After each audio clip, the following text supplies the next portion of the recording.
amanhã os deputados e senadores vão às urnas para escolher as suas mesas diretoras. Quem é que vai mandar no Congresso, na Câmara e no Senado? É uma eleição parecida com as últimas, mais atípica se a gente olhar um pouquinho para a história mais longeva, mais distante do Congresso Nacional, Luana, porque, mais uma vez, nós chegamos a esse momento aqui com as coisas... Aliás, nem chegamos a esse momento, né? As coisas estão definidas já há muito tempo. A última definição, que aconteceu ainda no ano passado, foi o nome do sucessor do Arthur Lira. Mas todo mundo já sabia que era o sucessor do Arthur Lira. Só faltava ele escolher quem seria o seu sucessor. Vai ser o deputado Hugo Motta. No Senado, a coisa está definida praticamente desde a eleição do Rodrigo Pacheco, né, que o Davi Alcolumbre voltaria à presidência do Senado. A minha pergunta para vocês, começando pela Luana, é a seguinte: é bom? Isso é sinal de maturidade da Câmara e do Senado? Olha, chegamos aqui a um consenso, o melhor para casa é fulano, não tem porquê. Tem disputa, vai ter o Marcos Pontes no Senado, tem o pastor Henrique do PSOL, tem o Marcel Van Hatten do Novo na Câmara, mas não são disputas, né? São candidaturas, enfim, fadadas à derrota para marcar posição ou por uma questão partidária ou por uma questão de política local, de, enfim, alguma intenção segunda da pessoa que está lançando a sua própria candidatura ali, mas não tem nenhuma chance de vingar, né? Isso é sinal de maturidade ou é sinal de opressão? Bom, Rafa, assim, a visão em relação a essa eleição, como na anterior, é de que a força, né, que tem a Câmara e o Senado. Acho que esse é o principal recado que isso passa para nós, que estudamos, acompanhamos política, assim, a força que cada vez mais o Congresso tem tido na influência política do nosso país. Se isso é bom ou ruim, se é maturidade, opressão, acho que o ponto para definir isso é a atuação, de fato, desses presidentes, porque o jogo político ele exige mesmo essa discussão interna e essas acomodações que são feitas ao longo do processo. A gente sabe que a política ela é a arte da negociação, é a arte do possível, então eu não vejo como um sinal nem de maturidade nem de opressão, mas sim de uma cultura política que ela acaba prevalecendo nesses momentos de eleição, onde esse toma lá da cá, né, esse clientelismo ali, essa acomodação de interesses, ela se sobressai a uma eleição que poderia ser, vamos pensar aqui um cenário diferente, né, uma eleição onde tivessem 2, 3 candidatos com mais capacidade ali de reunir votos, de reunir apoios, que poderia fazer bem para a democracia, né? Pensando do ponto de vista de maturidade, ter uma disputa um pouco mais equilibrada. Sim, porque você conseguiria ali ter a representatividade de outros grupos e não só a sustentabilidade de um grupo pagando pelo apoio que deu para o outro, né? Então, acho que essa é uma questão que é da cultura política e não está só no Congresso, está em todos os cargos eletivos, principalmente, né? Os cargos mais disputados do país. Eu acho que o mais crítico para julgar, né? O quanto que isso vai ter reflexos negativos ou não para a gente, é entender de que forma que esses novos presidentes, Davi Alcolumbre já não é uma surpresa, né? Já teve um papel importante no Senado, né? Como presidente, então tem ali uma atuação talvez já mais esperada, né? A expectativa do que ele vai entregar. Talvez o Hugo Motta um pouco menos, né? Mas é um deputado também que já tem uma robustez e uma atuação concreta, assim, dentro do Congresso, nas negociações. É um bom conciliador, né? Visto como um bom conciliador. Eu acho que o resultado disso é que vai dizer se é nocivo ou não para nós, né? Mas, no fim, a avaliação sobre o que vai ser, se vai ser positivo ou não, também vai vir de como esses dois novos atores, eles vão atuar nas pautas mais críticas que vão surgir. A gente deve entrar nisso, né? Mas só para não limitar aqui a essa primeira avaliação, mas também o que eles vão fazer com as pautas que vão determinar os acordos e as agendas para 2026 para um Congresso que está extremamente fragmentado. Então, os dois vão ter que gastar muita sola de sapato, muita saliva para fazer com que a atuação deles de presidente traga benefícios, né? A gente espera, obviamente, para o país, mas eles vão estar olhando, né, numa linha pragmática, o benefício político para eles mesmos, né? Para que direção que a política nacional vai tomar. E você, Bruno, como é que você avalia o fato da gente chegar a esse momento com tudo definido já há muito tempo. É um sinal da forma como o Congresso passou a funcionar, de certa maneira, Rafael, eu acredito que sim, é um pouco de uma certa maturidade da negociação política no Brasil e no parlamento. Se a gente parar para pensar, nós tivemos uma eleição extremamente polarizada no último pleito, em 2022, e a gente teve uma continuidade do comando, tanto da Câmara quanto do Senado, quando se passou de Bolsonaro para Lula, né? Ou seja, o Congresso Nacional parece que ele caminha pelas suas próprias pernas, pelas suas próprias negociações. Isso, de certa maneira, quando a gente pensa na questão do equilíbrio republicano, de certa maneira é positivo, porque mostra que o Congresso, que o Parlamento tem tido mais independência em relação ao Executivo.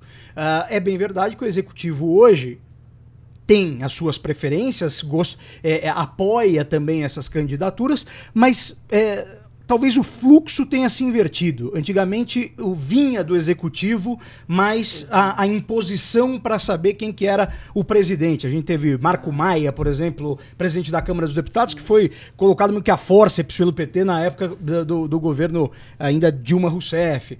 Então você teve algumas acomodações que vinham sempre de cima para baixo. O que a gente tem visto é um Congresso criando suas próprias regras, criando com as suas próprias pernas. Se isso é bom para o Brasil, neste modelo que a gente tem de presidencialismo, talvez a gente possa discutir isso. Mas a gente tem caminhado para um parlamento tão forte que a gente poderia dizer que a gente está voltando para aquela história de um parlamentarismo meio às avessas no Brasil, né? Assim, a gente está tendo um parlamento que tem conseguido, inclusive, dominar em parte a questão do orçamento público da União, né? Hoje o próprio Executivo tem dificuldade em dominar essa pauta orçamentária como tinha antigamente, era sua, vamos dizer assim, era quem era o dono dessa pauta. Hoje o Congresso tem conseguido ser dono dessa pauta. Se isso é bom, se isso é ruim, cabe discussão, mas do ponto de vista lá da divisão montesquiana dos três poderes, isso tem funcionado. O parlamento está mais maduro do que teve em tempos anteriores. E para o governo, qual é a tua avaliação, Bruno? Você acha que a relação, por exemplo, com o Hugo Motta vai ser, até por uma questão de perfil, aparentemente, né? A gente vê muito do público ali, né? Quando está todo mundo usando as suas máscaras e coisa e tal, mas a partir daquilo que a gente vê publicamente, tende a ser uma relação um pouco mais tranquila com o governo. Ele parece, pelo menos publicamente, repito, uma pessoa menos dura no trato do que o Arthur Lira. Exato, parece. Parece, né? A gente tem essa impressão, e me parece também que, dentre os parlamentares, né, há essa expectativa de que seja uma coisa mais leve. É interessante a gente reparar que os ex-presidentes de Câmara, todos eles sofrem demais, né? Depois que saem da presidência da Câmara, é um Deus nos acuda. Tem alguns aí que a gente nem ouve mais falar. Rodrigo Maia, que era um cara super poderoso no governo Temer, se acabou, né, na política, né? Você vê alguns desses políticos que foram se acabando. Eduardo Cunha, por exemplo. Eduardo Cunha. A gente nem sabe se o futuro do Arthur Lira qual que vai ser. Aliás, ontem eu estava lendo que, numa dessas colunas de jornal, né, que o Eduardo Cunha quer ser candidato ano que vem, né? 2026. A deputado por Minas Gerais. Ele tentou por São Paulo na última, né? Exatamente. Ele fez a filha no Rio, não é? A filha deputada no Rio de Janeiro, a Dani Cunha. Aí ele recupera os direitos políticos, tenta São Paulo, uma votação pífia, e agora tentaria Minas Gerais. Não sei exatamente com que gancho. Bom, também não tinha gancho para ser candidato em São Paulo, né? Mas o que eu estou percebendo nessa disputa do Congresso é que talvez a grande dificuldade do governo vai ser no Senado. Está invertendo a mão. Se o governo tinha mais dificuldade na Câmara do que no Senado, com o perfil do Pacheco, o Alcolumbre abrindo já a vice-presidência para o PL e hoje já decidindo que 3 comissões importantes vão ser do PL, e a promessa dita pelo Bolsonaro de que uma das coisas era tentar reabilitar os direitos políticos dele, votar a questão da anistia dos presos e tudo mais, pode ser que o Senado vire uma pedra no sapato para o governo Lula. Você pensa assim também, Luana? Também. Eu acho que vai ser difícil em qualquer cenário. Eu acho que realmente no Senado concordo com o Bruno que tem essa característica ali já estabelecida, né, de postura do Davi Alcolumbre e tudo mais. Mas eu acho que, independente disso, o cenário está muito complexo, porque tem uma fragmentação enorme no Congresso, está difícil ali alinhar as alas, né, para conseguir passar qualquer pauta do governo.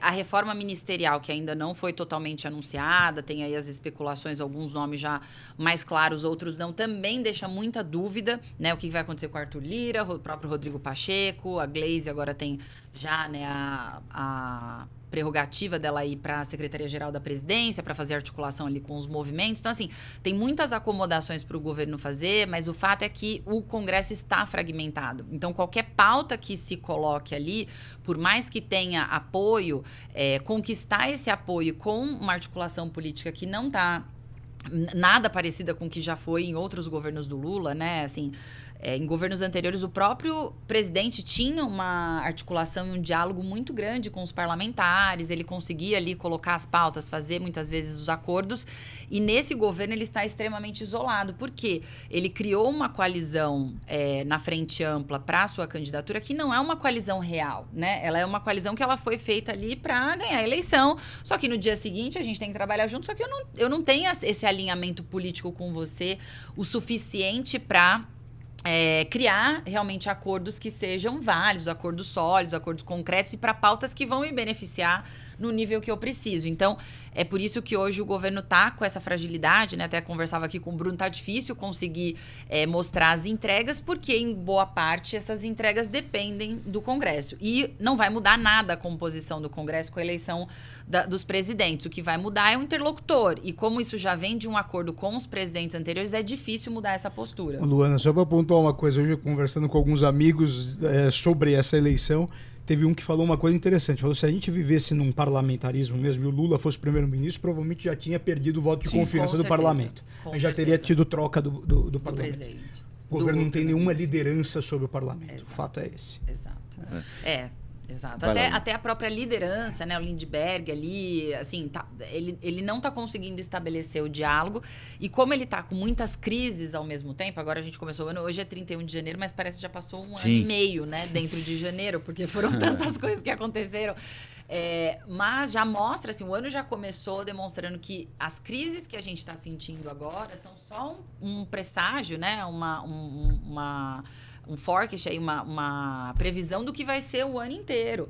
Porque começar o ano já com essa fragilidade, a dificuldade da comunicação, entender que realmente a crise econômica, a falta de entregas e saber que vai depender durante o ano inteiro do Congresso para conseguir estabelecer entregas maiores, já demonstra ali que não adianta muito, né? Mesmo as acomodações que se fizer, eu acho que até por isso que o presidente deve estar ali com uma dor de cabeça para entender quais nomes ele vai trazer, porque nada está garantido. Mesmo ele acomodando com a reforma ministerial, eu acho que vai ser muito difícil ele ter uma coalizão boa para a eleição de 26 e durante 25 conseguir as entregas, né? Olá, aqui é o Rafael Colombo. Gostou do que acabou de assistir? Se inscreva no canal Cortes do Flow News para os melhores momentos. Quer acompanhar os nossos programas na íntegra? Então se inscreva no nosso canal oficial Flow News.